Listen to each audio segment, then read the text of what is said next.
नमस्कार दोस्तों, आज मैं आपसे सेक्शन 503 और सेक्शन 506 भारतीय दंड संहिता 1860 के बारे में बात करना चाहूँगा, जो कि बात करता है क्रिमिनल इंटिमिडेशन यानी कि आपराधिक धमकी के बारे में।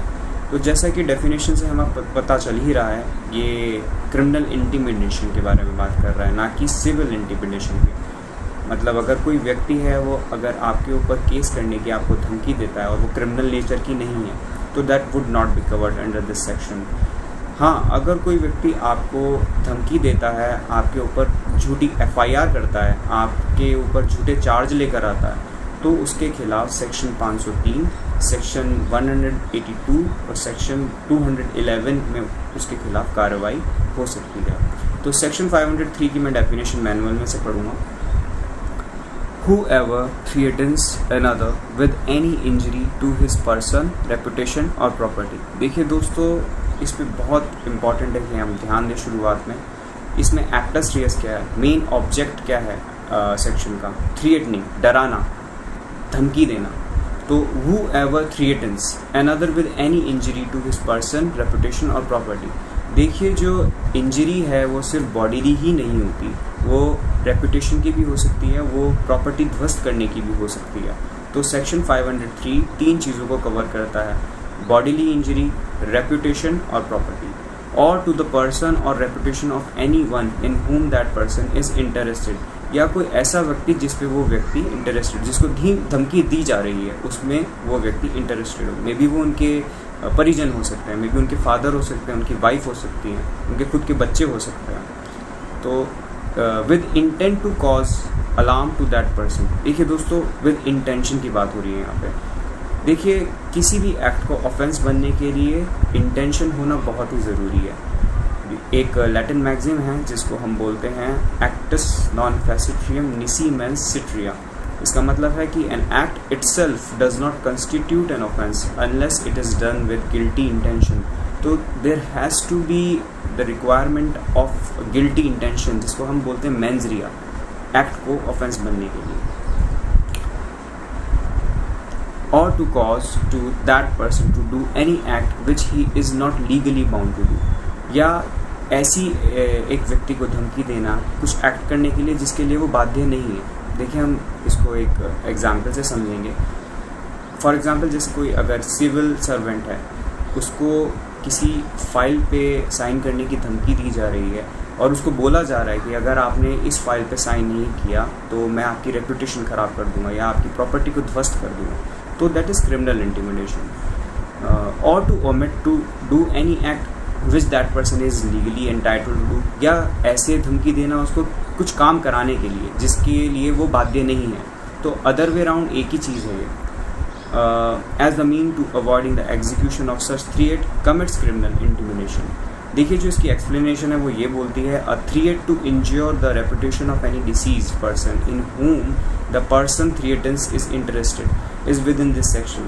देखिए, बोलना चाह रहा है, अगर कोई मृतक व्यक्ति है और कोई व्यक्ति उस मृतक व्यक्ति की कोई रेपुटेशन ख़राब करने के लिए या उसकी जो प्रॉपर्टी है उसको ध्वस्त करने की उसके परिजनों को धमकी देता है, तो that would be covered under section 503। मैं इसकी इलस्ट्रेशन पढ़ूंगा, मे बी आप इसे और अच्छी तरीके से समझ जाएं। A for the purpose of inducing B to desist from the prosecuting a civil suit threatens to burn B's house, A is guilty of criminal intimidation।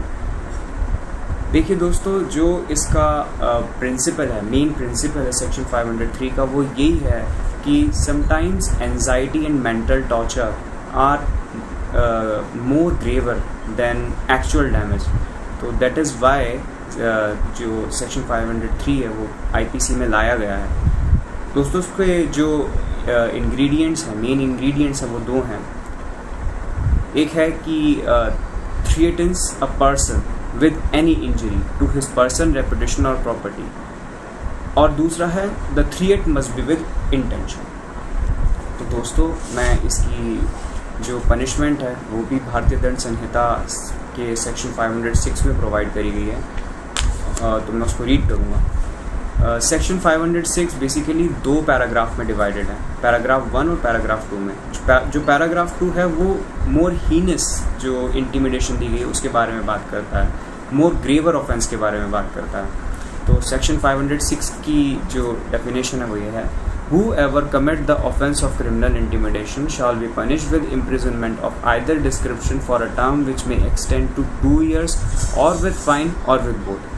आपको 2 साल तक का, अगर कोई भी क्रिमिनल इंटिमिडेट करता है किसी को, आपको 2 साल तक का कारावास हो सकता है या फाइन हो सकता है या दोनों हो सकता है। जो इसका पैराग्राफ 2 है, सेकंड पैराग्राफ है इसका, वो ये बोलता है कि if the threat be to cause death, अगर आप किसी को जान से मारने की धमकी देते हैं या उसको ग्रीवस हर्ट करने की धमकी देते हैं या उसकी जो प्रॉपर्टी है वो आगजनी से ध्वस्त करने की उसको धमकी देते हैं या किसी महिला की जो आचरण है उसके ऊपर आप गलत टिप्पणी करके उसको धमकी देते हैं, तो आपके ऊपर 7 साल तक का कारावास हो सकता है या फाइन हो सकता है या दोनों हो सकता है। देखिए दोस्तों, कई बार लोग सेक्शन 503 को एक्सटॉर्शन से और डिफेमेशन से कंफ्यूज कर देते हैं, जो कि सेम चीज़ नहीं है। इन दोनों सेक्शन के अपने रिक्वायरमेंट्स, अपने इंग्रेडिएंट्स हैं जो कि होना बहुत ज़रूरी है। एक्सटॉर्शन के लिए प्रॉपर्टी का ट्रांसफ़र होना बहुत ही ज़रूरी है टू फुलफिल द रिक्वायरमेंट्स, और डिफेमेशन के लिए खाली publication is not sufficient to bring the prosecution against the accused. पर हाँ, सेक्शन 503 में अगर कोई व्यक्ति आपको आपकी रेपुटेशन हार्म करने की धमकी देता है तो आप उसके खिलाफ चार्ज ला सकते हैं। देखिए दोस्तों, इन जनरल ये जो सेक्शन है, section 503, it is bailable and non cognizable. पर कुछ स्टेट्स में सरकारों ने अपने स्टेट्स में अमेंडमेंट लाके इसको नॉन बेलेबल और कॉग्निजेबल ऑफेंस बना दिया गया है। जैसे कि उत्तराखंड में ही 1989 में ये सेक्शन कॉग्निजेबल और नॉन बेलेबल बन चुका था।